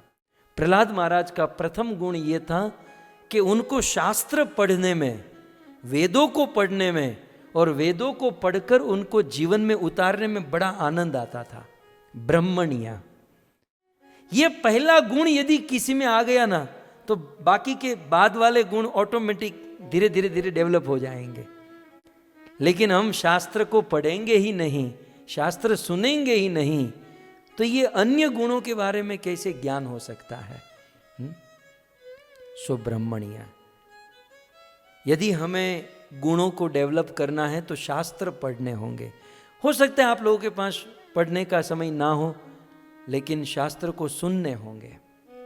ब्रह्मण्य, तो ये एक अर्थ हुआ। ब्रह्मण्य माने जो वेद और शास्त्रों को बहुत सुनता है, पढ़ता है, जानता है और जीवन में उतारता है। जब मैं पहली बार 15 साल पहले ये प्रहलाद महाराज की कथा प्रथम बार मैं कर रहा था मुंबई में, मलाड में, और उस समय कथा में ये टॉपिक आने वाला था और उसी समय हमारे गुरु महाराज मुंबई में आए थे और ब्रह्मण्य शब्द पढ़ा मैंने, तो मुझे कुछ समझ में नहीं आया। मैंने सीधा सोचा ब्रह्मण्य माने ब्राह्मण, प्रहलाद महाराज तो ब्राह्मण थे नहीं, वो तो असुर कुल से थे, तो ये ब्रह्मण्य का अर्थ क्या? मैं गुरुदेव के पास गया तो महाराज जी ने बिल्कुल अपने निकट बिठाकर बहुत देर तक मुझे समझाया ब्रह्मण्य का अर्थ क्या। तो गुरुदेव ने जो ब्रह्मण्य का अर्थ मुझे कहा वो है ब्रह्मण्य माने ब्राह्मणों की सेवा करने वाला। ब्रह्मण्य जो ब्राह्मणों की सेवा करे, ये दूसरा अर्थ। ब्रह्मण्य का पहला अर्थ वेद शास्त्रों को पढ़े जीवन में उतारे, और दूसरा ब्रह्मण्य का अर्थ है ब्राह्मण सेवी। सो प्रहलाद महाराज ब्राह्मणों की, ब्राह्मण माने जो ब्रह्म को जानते, जो भगवान को जानते हैं, जिनकी भगवान में रति मति गति माने वैष्णव माने शुद्ध भक्तों की सेवा करते थे प्रहलाद महाराज। तो प्रहलाद का ये प्रथम गुण, शुद्ध भक्तों की सेवा करते और वेद शास्त्रों को खूब पढ़ते और अपने जीवन में उतारते हैं। सुब्रह्मण्य, आइए आगे बढ़िए। प्रहलाद महाराज का दूसरा गुण, ये वो गुण है, मैं बार बार आपको कहूं, जिसको देखकर भगवान नरसिंहदेव प्रकट हुए, वो ये गुण के खातिर। बाकी प्रहलाद बहुत गोरे हैं, दिखने में अच्छे हैं, हिरण्यकशिपु का बेटा, ये सब नहीं, ये गुण को देखकर भगवान प्रकट हुए हैं। दूसरा गुण क्या था प्रहलाद में? शील संपन्न। प्रहलाद महाराज शील से संपन्न थे। प्रहलाद महाराज बहुत शीलवान थे। शील का यहां पर अर्थ होता है नम्रता। संपन्न माने युक्त। प्रहलाद महाराज नम्रता से युक्त थे। भक्तों, आदमी के जीवन में और कुछ न हो, नम्रता यदि आ जाए ना, हमारे शास्त्र में लिखा है कि शीलस्य परम भूषणम, शील जो है बहुत बड़ा आभूषण है। और साधुओं के लिए तो शील ही, क्योंकि साधु कोई सोने की चेन तो पहनते नहीं, वो इतना सारा गोल्ड और सब तो धारण करते नहीं है, साधु के लिए आभूषण कौन सा है? तो साधु संत भक्तों डिवोटी के लिए सबसे बड़ा आभूषण है शील। शील माने नम्रता, हम्बलनेस। सो नम्रता सबसे बड़ा आभूषण है। श्री चैतन्य महाप्रभु ने बार बार कहा, त्रिनाद अपि शुनि चेन तरोरिव सहिष्णुना। हमें नम्र बनना है। और कैसा नम्र बनना है? अमेरिका में सबके घरों में बैकयार्ड में घास है, लेकिन घास जैसे नम्र सब लोग हैं। सो चैतन्य महाप्रभु कहते हैं कि हमें तृण की तरह नम्र बनना है। तृण जानते ना, घास के ऊपर हम पांव रखे, घास के ऊपर पांव रखे, कष्ट तो होता ही होगा, घास को दर्द नहीं होता होगा, उसमें भी जीव है, वो वहां पर भी आत्मा है। जगदीश चंद्र बोस वनस्पति में जीवन उन्होंने साबित भी किया। घास में, घास जीवंत है, उसमें आत्मा है, उस पर पांव रखो तो उसको कष्ट भी होता है, लेकिन उफ तक नहीं करता, और उल्टे वो आपको चद्दर की तरह, वो आपको सॉफ्ट भूमि बनाकर देता है ताकि आपके चरणों में कष्ट न हो। और घास जब आप तृण के ऊपर पांव रखो तो वो झुक जाता है, वो नम्र हो जाता है। सो महाप्रभु कहते हैं कि तृण की तरह नम्र बनो। सो इस प्रकार शील, प्रहलाद महाराज में ये गुण था। और नीति में चाणक्य जी ने तो यहां तक लिखा कि जिसके जीवन में शील नहीं है ना, वो आदमी ही नहीं है। मैं नहीं कह रहा हूं भाई, आप मुझे मत कहना, मैं सारी बातें आचार्यों की बताता हूं। क्या कहा नीति में कि जिसके जीवन में ये गुण नहीं है, शील माने हम्बलनेस, नम्रता, वो आदमी नहीं है। वो आज से अपने आप को आदमी मानना ही बंद करे। तो वो कौन है? तो सुनिए, वे कहते हैं येषा न विद्या न तपो न दानम और न शीलम न धर्म। येषा न विद्या न तपो न दानम ज्ञानम न शीलम न गुणो न धर्म ते मृत्यु लोके भुवि भार भूता मनुष्य रूपेण मृगार चरंती ही। जिस आदमी के अंदर शील नहीं है, जिस मनुष्य भक्त के अंदर नम्रता नहीं है, वो इस धरती पर बोझ है। और वो दिखने में तो मनुष्य है, लेकिन मनुष्य के रूप में वो पशु है। हमारे नीति का ये श्लोक है। शील होना चाहिए। बहुत बहुत विद्या प्राप्त करके व्यक्ति शीलवान होना चाहिए। सो जीवन में ये नम्रता, ये शील है। और भक्तों, शील का पहला द्वार कौन सा है? थोड़ा सा ये प्रैक्टिकल भी चर्चा करें। आप कहोगे ठीक है, मेरे अंदर शील आ गया, घुस गया, तो वो प्रकट कहाँ होगा? शील जो है, मान लो किसी के अंदर शील है, तो दिखाई कहाँ देगा? सबसे पहले वो शील वाणी में दिखाई देगा। वाणी में शील जो है, ये दूसरा गुण जो है वाणी से समझ में आता है। तो हमें हमारी वाणी में नम्रता रखनी चाहिए। हमारे जो जितने भी बोलने की रचना, हमारे जितने भी सेंटेंस, हमारे जितने भी वर्ड, हमें प्रयास करना चाहिए, अभ्यास करना चाहिए कि उसमें शील हो, उसमें शील हो, उसमें नम्रता हो। सो शील जो है ना, प्रस्तुत होता है, प्रकट होता है वाणी के द्वारा। वाणी से शील।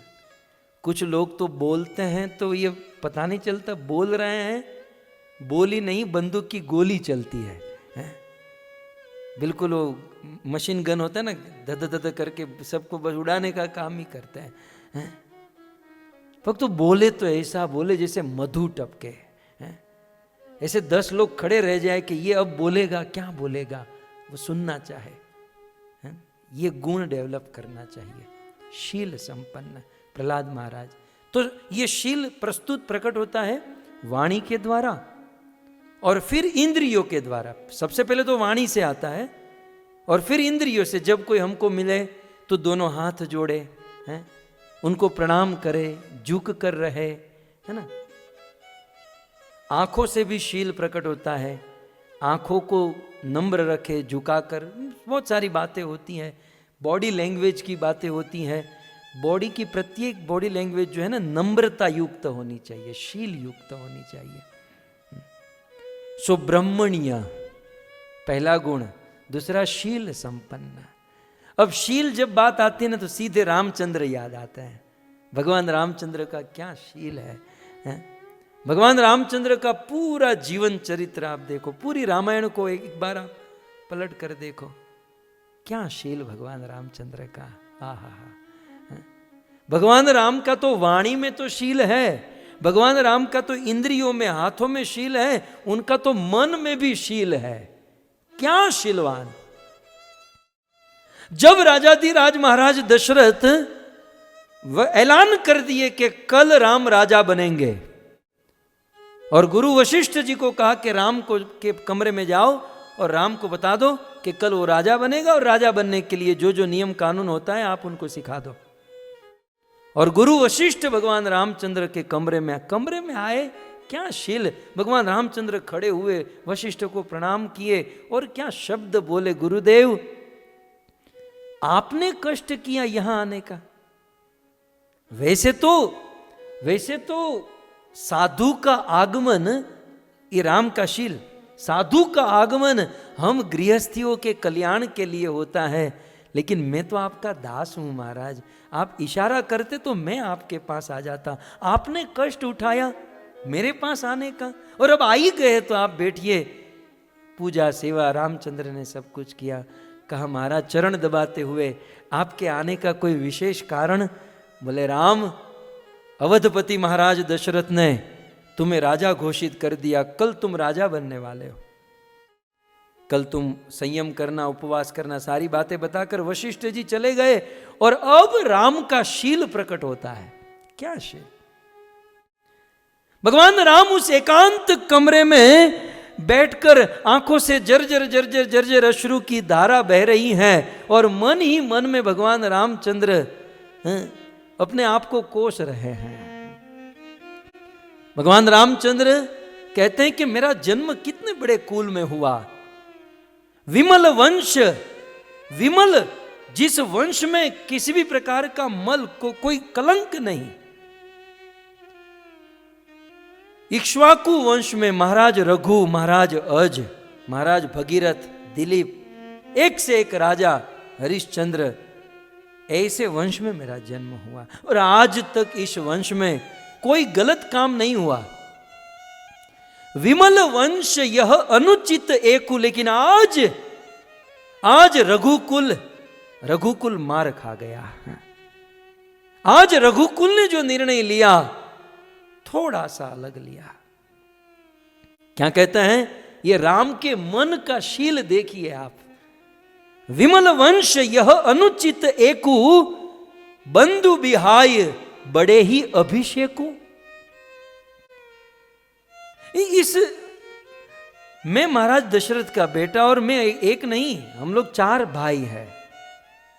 हम चारों का जन्म एक चरु से हुआ, हम चारों का जन्म एक ही दिन हुआ, हम चारों का जन्म एक ही घर पर हुआ, हम चारों का विद्या संस्कार एक साथ हुआ, नामकरण संस्कार एक साथ हुआ। अरे चारों का विवाह भी एक विवाह मंडप में हुआ। चारों का विवाह एक राजा की बेटी के साथ हुआ, एक राजा की 4 बेटी के साथ। तो जब जीवन में ये चारों भाइयों का सब कुछ समान था, तो राजा दशरथ जी को राजा बनाने की बात आई, तो हम चारों को राजा बनाना चाहिए था। तो बंधु बिहाय, मेरे बंधु को बिहाय छोड़कर मुझ अकेले को राजा बनाना, ये ठीक नहीं किया। राम को राजा बनना ठीक नहीं लग रहा है। ये शील है, राम का शील है। आज तो थोड़ी भी वस्तु मिल जाए तो बंदा लेकर रफू चक्कर, लेकिन धन्य है भगवान रामचंद्र का शील, अद्भुत। जब वनवास मिला, कैकेयी ने कठोर वचन कहे, तो मां कौशल्या के पास आकर राम क्या कहते हैं कि मां अब ये आरती रहने दे, मां अब ये तैयारी छोड़ दे, कौशल्या मां अब ये सब कुछ भूल जा, क्योंकि मैं जा रहा हूं। क्यों? क्योंकि मेरे पिता ने देखा कि मैं बहुत गुणवान हूं, तो ये छोटी सी अयोध्या का राजा बनाकर क्या करूंगा? मैं राम को फॉरेस्ट मंत्री बना देता हूं। अरे शील देखिए इसका। मैं राम को फॉरेस्ट मंत्री, छोटी सी अयोध्या का राज करके लड़का क्या करेगा? फॉरेस्ट मंत्री बनेगा। तो मां पिता दीन मोहे कानन राजू, पिता ने मुझे वन का राज्य दिया है मां, मैं वन में जा रहा हूं। भगवान रामचंद्र का शील। सुमंत्र जी सब साथ में गए। जब सुमंत्र को लौटाना हुआ, राम, यद्यपि सुमंत्र जी राम के मंत्री थे, उनके दास थे, नौकर सेवक थे, लेकिन भगवान राम सुमंत्र जी को पिता कहकर संबोधन देते थे। ये शील था राम का कि हे पिताजी, ये शील है राम का। तो भक्तों, इस प्रकार से यहां पर निवेदन किया जा रहा है कि भगवान नरसिंह देव को प्रगटाने के लिए अनेकों गुण, उनमें से ये दूसरा गुण है शील संपन्न। प्रहलाद महाराज शीलवान थे। आइए और आगे बढ़ते हैं। प्रहलाद महाराज का तीसरा गुण सत्य संधो। संधो माने संकल्प, संधो माने प्रतिज्ञा, सत्य संधो माने सत्य प्रतिज्ञा। सत्य संधो माने सत्य संकल्प। श्री प्रहलाद महाराज का ये बहुत सुंदर गुण। अब अपने आप को यहां पर चेक करते जाना चाहिए, हमारे अंदर ब्राह्मणीय कितना है, हमारे अंदर शील संपन्न हम लोग कितने हैं, फिर हम लोग सत्य संधो कितने हैं, है ना। कुछ दिन पहले एक माता ने प्रश्न पूछा था कि हम कैसे समझे कि हम डिवोटी कितने बड़े, मतलब हमारा क्या है। ये समझ लीजिए, यहाँ पर सामने ये भागवत एक मिरर है, अपने आप को चेक कर लीजिए। सत्य संधो, प्रहलाद महाराज सत प्रतिज्ञ थे, अर्थात प्रहलाद महाराज कभी झूठ नहीं बोलते थे, और साथ ही साथ वे जो बोलते थे वो करके रहते थे। जैसे पहले के लोगों की वाणी पत्थर में लकीर हुआ करती थी, वैसे प्रहलाद महाराज की वाणी पत्थर में लकीर।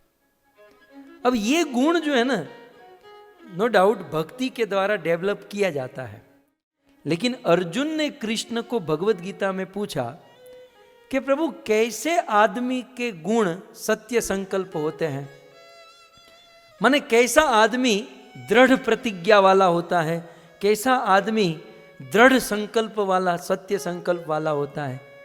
तब भगवत गीता में भगवान श्री कृष्ण ने अर्जुन को उत्तर देते हुए कहा, श्लोक आपके सामने नीचे देख सकते हैं।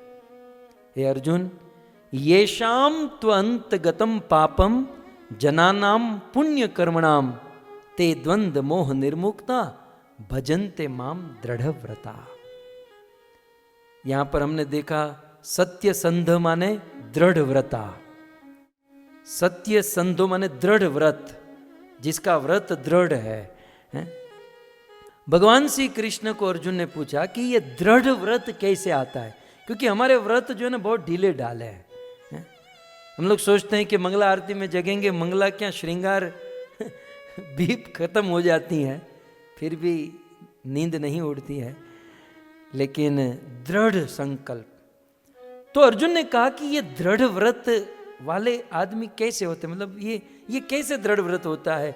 तब भगवान ने 2 पॉइंट बताया। ये शाम तु अंतगतम पापम, हे अर्जुन, ये शाम जिस व्यक्ति के पाप अंतगत, जिसके पाप अंत हो चुके हैं, हे अर्जुन जिसके पापों का अंत हो चुका है, और गत जिसके पापों का अंत होके गत चला गया है, मतलब जिसके हृदय में लेश मात्र भी पाप नहीं है, एक। और जनानाम पुण्य कर्मणाम, और जिस आदमी ने जीवन में सुकृति की है। यहां पर पुण्य कर्म का अर्थ है अच्छे कर्म, जाने या अनजाने में भगवान या भगवान के भक्तों की सेवा जिस व्यक्ति ने की है, ये 2 चीज जिसने किए हैं, जो पापों से निर्मूल हो चुका है, मुक्त हो चुका है, और जो सत्कर्म करता है, वह व्यक्ति दृढ़ व्रता, उनका संकल्प, उनकी वाणी, उनके विचार दृढ़ हो जाते हैं, सत्य हो जाते हैं। सो इस प्रकार श्री प्रहलाद महाराज में ये तीसरा गुण था। आइए प्रहलाद महाराज में चौथा गुण है जितेंद्रिय, ब्राह्मणीय, शील संपन्न, सत्य संधो, जितेंद्रिय। प्रहलाद महाराज जितेंद्रिय थे। जितेंद्रिय माने अपने इंद्रिय को और अपने मन को पूर्ण रूप से अपने कंट्रोल में रखना, पूर्ण रूप से अपने वश में रखना। इस दुनिया में अनकंट्रोल्ड इंद्रिया ही हमें दुखी करती है। हमारे दुख का 99% कारण क्या है? हमारी इंद्रियां अनकंट्रोल्ड है। हमारी आंख कुछ दृश्य देखना चाहती हैं, अब मेहनत करो, दृश्य दिखाओ। हमारे कान कुछ गीत सुनना चाहते हैं, हमारी जीवा कुछ टेस्टफुल पदार्थ खाना चाहती हैं, हमारी ये त्वचा स्पर्श चाहती है। तो हमारी इंद्रिया अनकंट्रोल्ड है, और अनकंट्रोल्ड इंद्रिया की इच्छाओं को पूर्ण करने में आदमी रात दिन दुखी रहता है। इसी श्रीमद् भागवत के 7वें स्कंद के 9वें अध्याय में स्तुति करते समय श्री प्रहलाद महाराज ने ही इस जितेंद्रिय के ऊपर कहा कि हे प्रभु, जो व्यक्ति अपनी इंद्रियों को जीतता नहीं है, जो अपनी इंद्रियों को कंट्रोल में नहीं रखता, वह व्यक्ति की स्थिति कैसी होती है? प्रहलाद महाराज दृष्टांत देते हैं, जैसे एक आदमी की 10 पत्नी है, एक नहीं, एक का अनुभव आप सबको है, लेकिन एक आदमी की 10 पत्नी है और फिर 10 पत्नी राह देखकर बैठी हैं कि कब हमारे पति ऑफिस से घर पर आएंगे और कब हम हमारी डिमांड रखेंगे। और वो बंदा दिन भर काम ऑफिस से काम करके, क्योंकि वो मैकेनिकल इंजीनियर है, तो वो अपनी इंजीनियरिंग का काम करके जब शाम को थका मांदा घर पर आता है और फिर वो 10 पत्नियां उस आदमी को पकड़े हैं, एक पत्नी हाथ पकड़ कर खींचे, एक पत्नी पांव पकड़ कर खींचे और 10 स्त्रियां अपनी अपनी दिशाओं में उसे लेकर जाए, और उस आदमी की जो हालत होती है वैसी ही हालत ये हमारी 10 इंद्रियां अनकंट्रोल्ड हो जाने से होती है। परंतु प्रहलाद महाराज जो थे वो जितेंद्रिय थे। तो जितेंद्रिय का अर्थ तो आप जानते हैं कि इंद्रियों को जीत लेना, लेकिन यहां पर एक आचार्य ने टीका में बहुत सुंदर बात बताई, आप नोट कर लीजिएगा। जितेंद्रिय का अर्थ केवल यही नहीं होता कि अपनी इंद्रियों को जीत लेना। कुछ लोग कहते हैं ना, हमने हमारी इंद्रियों को जीत लिया है, बहुत बड़ा पहाड़ तोड़ दिया तूने। इंद्रियों को जीतना अच्छी बात है, वो भी बहुत बड़ी बात है, लेकिन ये अभी कंप्लीट नहीं हुआ। जितेंद्रिय का अर्थ है कि इंद्रियों को कंट्रोल करके भगवान की सेवा में लगा देना, दैट्स कॉल्ड जितेंद्रिय। ऋषिकेण ऋषिकेशम सेवनम भक्ति रुच्यते, ये इंद्रियां भगवान ने दी है, इसलिए भगवान का नाम है ऋषिकेश। ऋषिक माने इंद्रिया, केश ईश माने स्वामी। तो जितेंद्रिय का अर्थ क्या है कि हमारी इंद्रियां संसार के भोगों से हटाकर जिस भगवान ने हमें ये आंख कान हाथ ये शरीर दिया है, उस भगवान को प्रेम करने में, उस भगवान की भक्ति उनकी सेवा करने में इंद्रियों को लगाना, इसे कहते हैं जितेंद्रिय। नहीं तो कुछ लोग बहुत उड़ते हैं कि हम तो कोई नशा नहीं करते हैं, हम कोई नशा नहीं करते, हम ऑनियन गार्लिक नहीं खाते, ये चाय कॉफ़ी हम नहीं पीते, शराब नहीं पीते। तो क्या हो क्या गया, नहीं पीते तो क्या हो गया, ये कोई बड़ी बात नहीं हुई। यह सब छोड़कर अपनी इंद्रियों से ईश्वर की सेवा करना, ये उत्तम बात है, ये उत्तम बात है। तो जितेंद्रिय का यहाँ पर श्री प्रहलाद महाराज अपनी इंद्रियों को अन्य वस्तु से कंट्रोल करके इंद्रियों के स्वामी भगवान की सेवा में लगाते थे। आइए, कितने गुण हुए? ब्रह्मण्य, शील संपन्न, सत्य संधो, जितेंद्रिय 4। अब 5वां गुण बताते हुए कहते हैं आत्मवत सर्वभूतानाम। प्रहलाद महाराज में 5वां गुण कौन सा था? आत्मवत सर्वभूतानाम। अब भक्तों, आत्मवत, आत्मवत, आत्मा की तरह सर्वभूतानाम, सभी जीवों को देखते थे। ठीक है, तो यहां पर आत्मा के 3 अर्थ है, मतलब इसके 3 अर्थ होंगे। कैसे? सबसे पहले यहां आत्मा का अर्थ है परमात्मा। सो परमात्मावत सर्वभूतानाम, प्रहलाद महाराज सभी जीवों को प्रेम करते थे। कैसे? परमात्मा के समान। जैसे आज कोई व्यक्ति परमात्मा से प्रेम करता है, चाहे डायरेक्टली प्रेम करे चाहे इनडायरेक्टली प्रेम करे। हम हमारी पत्नी, बच्चे, हम जिससे भी प्रेम करते हैं ना, वो अल्टीमेटली तो परमात्मा से ही प्रेम करते हैं, क्योंकि पत्नी में से परमात्मा निकल जाए कौन प्रेम करेगा? बच्चे में से परमात्मा निकल जाए कौन उनको रखेगा? तो अल्टीमेटली प्रेम तो इनडायरेक्टली परमात्मा से ही है। सो जैसे दुनिया के लोग, हम सब परमात्मा से डायरेक्ट या इनडायरेक्ट प्रेम करते हैं, वैसे श्री प्रहलाद महाराज आत्मवत माने परमात्मा की तरह सर्वभूतानाम, सभी जीवों से प्रेम करते थे। या फिर सभी जीव जैसे परमात्मा है ऐसा सोचकर उनको आदर देते थे। सभी जीवों के हृदय में परमात्मा है, यह देखकर उनको आदर देते थे।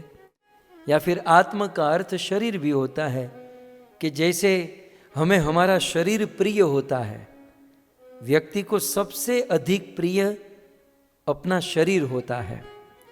तो जैसे हमें सबसे अधिक हमारा शरीर प्रिय है, तो हमारा शरीर हमको जितना प्रिय है उतना ही सब लोग से प्रेम करते थे, सब लोग उनको उतना ही प्रिय थे।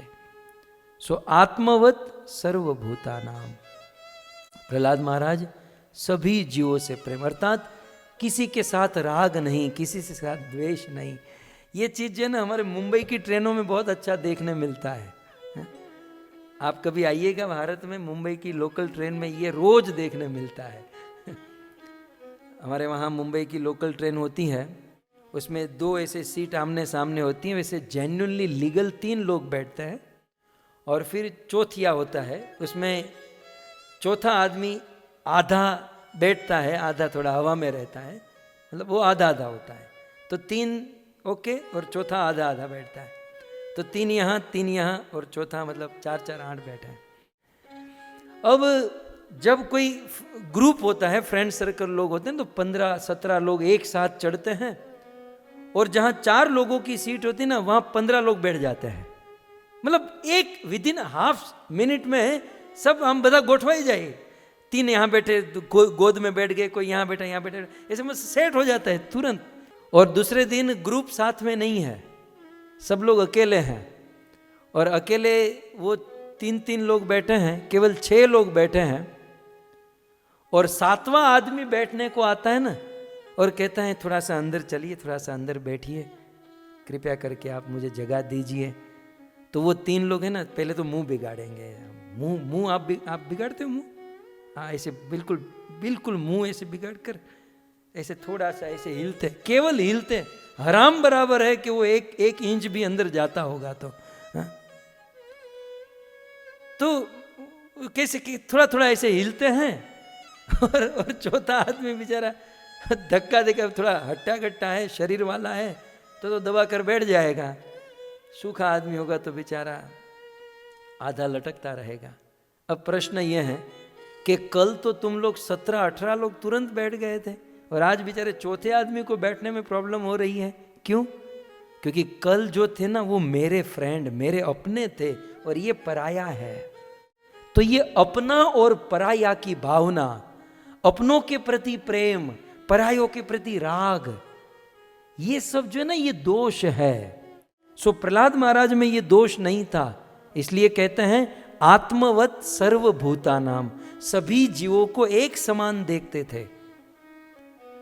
किसी भी व्यक्ति के साथ कोई भी डीलिंग करने से पहले आत्मवत प्रहलाद सोचते थे कि मेरे साथ कोई ऐसा आचरण करे तो मुझे कैसा लगेगा, तो बस मुझे भी किसी के साथ ऐसा आचरण नहीं करना चाहिए। बहुत सुंदर बात प्रहलाद के ये गुण। सो आत्मवत सर्वभूतानाम। और आगे इस श्लोक में प्रहलाद महाराज का 6ठा गुण बताते हुए कहते हैं एक प्रिय सुहत्तमः।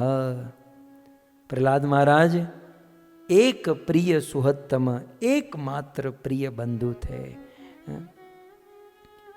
अर्थात प्रहलाद महाराज कभी किसी व्यक्ति को अपने से भिन्न नहीं देखते थे। मानो प्रहलाद महाराज सब अपने ही हैं, सब अपने ही भाई हैं, ये समझते थे। और एक प्रिय सुहत्तम माने सुहत्तम, प्रहलाद प्रत्येक जीव को सुखी करने का प्रयास करते थे। कोई भी व्यक्ति प्रहलाद के सामने आया हो तो प्रहलाद के मन में बस यही होता था कि मैं इसको सुखी कैसे करूं, मैं मेरी ओर से मतलब जितनी योग्यता है, जितना सामर्थ्य है, तो मैं उनका भला कैसे करूं। इसका अर्थ होता है एक प्रिय सुहत्तमा। सुहत्तमा, सुहत, सुहत्तर, सुहत्तम, किसी जीव का कल्याण करने में सबसे आगे उसे सुहत्तम कहते हैं। तो किसी भी व्यक्ति को देखकर यही सोचते हैं कि मैं इसका भला कैसे करूं। और हमारे भारत में यहाँ पर किसी भी आदमी को देख कर सोचते हैं इसको काट कैसे जैसे दुकान में जाओगे तो दुकान वाले सोचेंगे इसको कैसे मैं काटूं, इसको कैसे डिब्बे में उतारूं, इसको कैसे मैं लूट लूं, इसका कैसे जेब खाली करा दूं। प्रहलाद महाराज का ऐसा नहीं था। प्रहलाद महाराज सुहतम, कोई भी व्यक्ति को मैं कैसे सुखी करूं, किसी भी व्यक्ति को मैं कैसे आनंद दूं। जब भगवान नरसिंहदेव प्रकट हुए तो भगवान नरसिंहदेव ने कहा चलो प्रहलाद, अब ये दुनिया तुम्हारे रहने के योग्य नहीं है, चलो मेरे साथ, मैं तुम्हें वैकुंठ लेकर जाता हूं, वहां पर तुम मौज करो। तो प्रहलाद महाराज कहते हैं नहीं नहीं प्रभु, मुझे अभी आपके साथ नहीं आना है। देखिए प्रहलाद सुंदर बात कहते हैं, आप श्लोक में देख सकते हैं। प्रहलाद महाराज कहते हैं प्रायेण देव मुनयः स्वविमुक्ति कामा।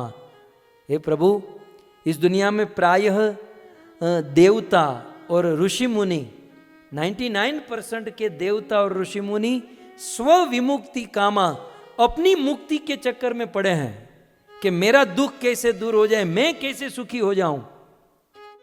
बड़े बड़े देवता और बड़े बड़े साधु संत भी केवल अपनी जेब भरने में पड़े हैं।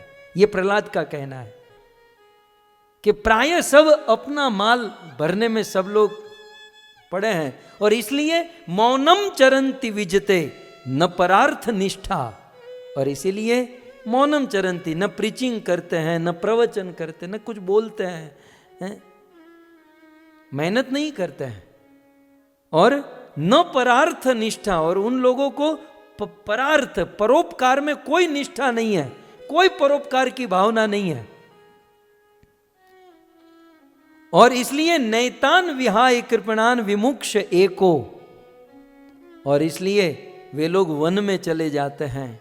वो कृपण है, वो लोग कंजूस हैं, वो दूसरों का नहीं सोचते, वो अपने लिए विचरण करते हैं।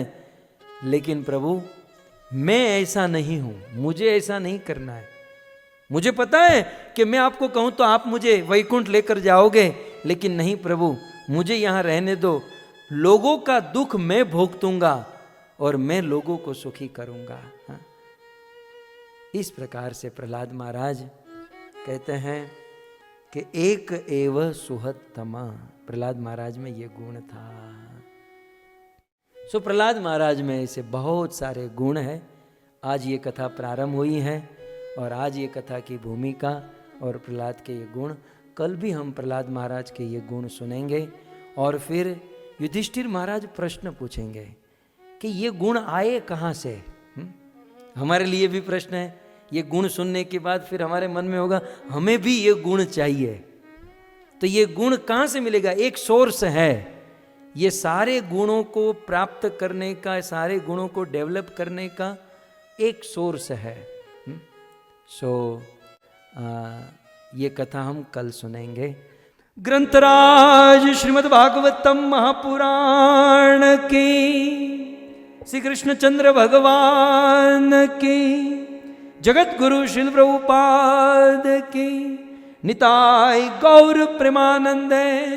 जय जय श्री राधे, जय जय श्री राधे, जय जय श्री राधे श्याम।